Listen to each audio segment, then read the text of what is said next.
Hello there, I'm David Kennedy McCulloch, author of the Wully the Mahar Gome series. These are scruffy, rude, bad-tempered mystery adventures for the young at heart, suitable for anybody aged 9 to 99.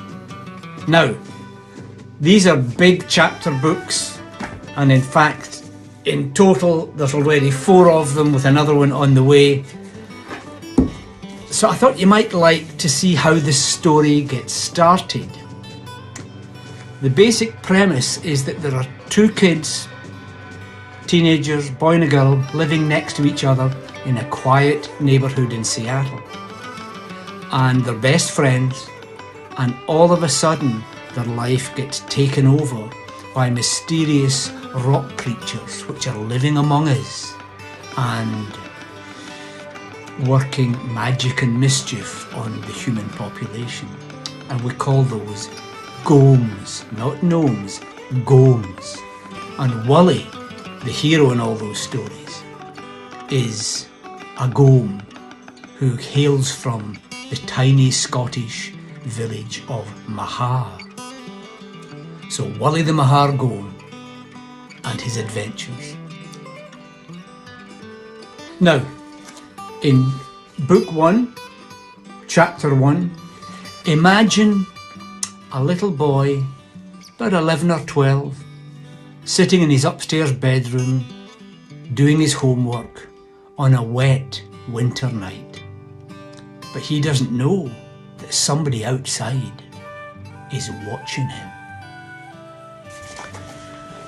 Wully the Mahar Gome, chapter 1. The Dark Watcher. The boy, sitting at his desk, was unaware that he was being watched. But 2 angry eyes were fixed on him, burning like red-hot coals in the damp night air. The Dark Watcher was growing impatient. The visitor should have been here by now. 3 hours of waiting in a cold car with a dull companion had not improved the Dark Watcher's mood. And the dull companion's constant moaning made things even worse.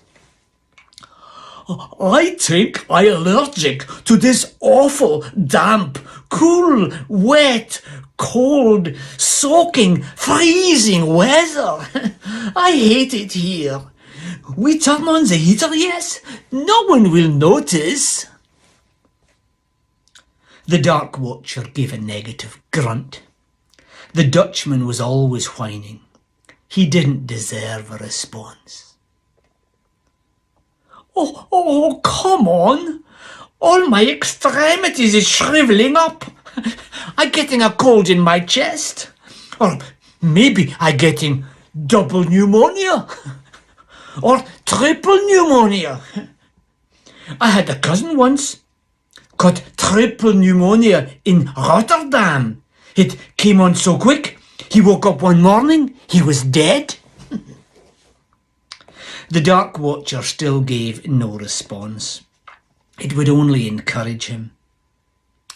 Rain started drumming quietly on the roof of the car before running off down the windows in slow, oily rivers. "Oh, now I can't see nothing. How are we supposed to watch the house if we can't see nothing? Let's put on the engine and run the heater and the windshield wipers. I like it when the windshield wipers are going. It's soothing. Reminds me of practicing my tuba when I was a boy. Mama would put on the metronome. Oompa, oompa, tick, tock, oompa, oompa, flip, flop." Like the windshield wipers. Yes? Soothing. Let's put them on. Then we can see better. Yes? "There'll be no noise and no lights. I can see just fine," the Dark Watcher said. "He should be here by now. What's keeping him? I wonder." The Dutchman felt an uncontrollable twitch starting in his nose. He was going to sneeze. The Dark Watcher grabbed the Dutchman's ear and pinched it hard. "No noise," hissed the Dark Watcher. The unhappy Dutchman scrunched his head down all the way inside his overcoat before continuing. A muffled rocked the car. He emerged with slime over most of his face. "Oh, that is revolting! Now look what you made me do!" The Dark Watcher turned away in disgust. The car they had chosen was large, black and expensive, with tinted glass windows.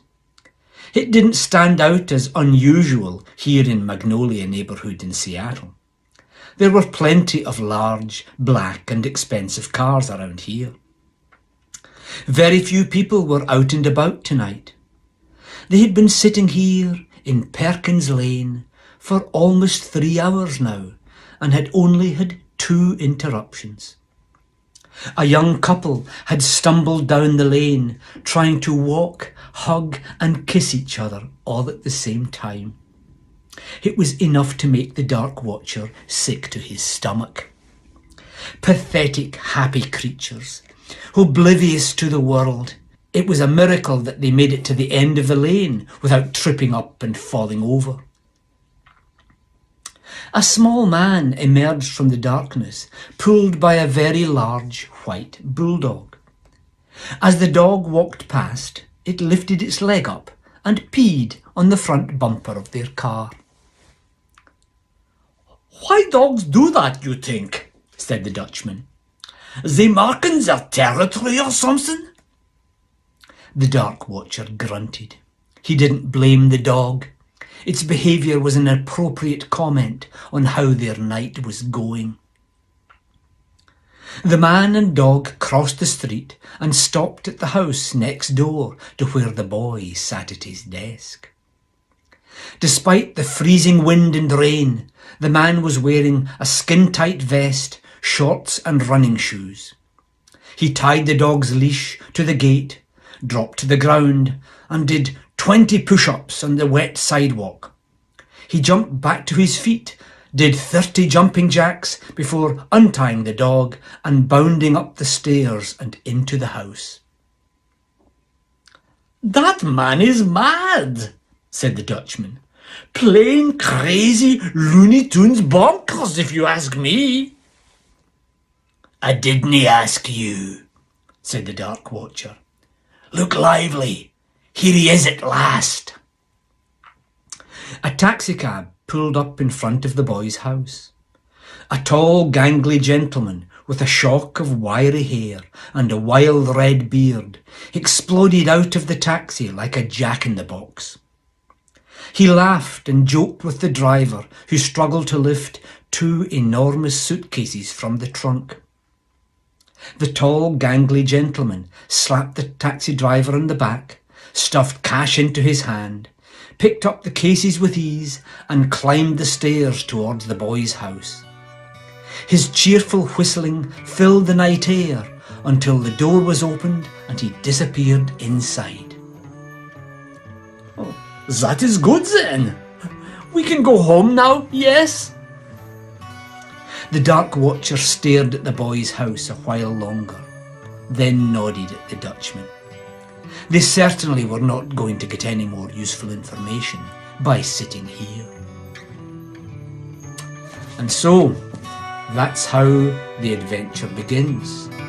I wonder what's going on inside the house and who this gangly stranger is who's visiting the boy and going to interrupt his homework. Cheerio for now.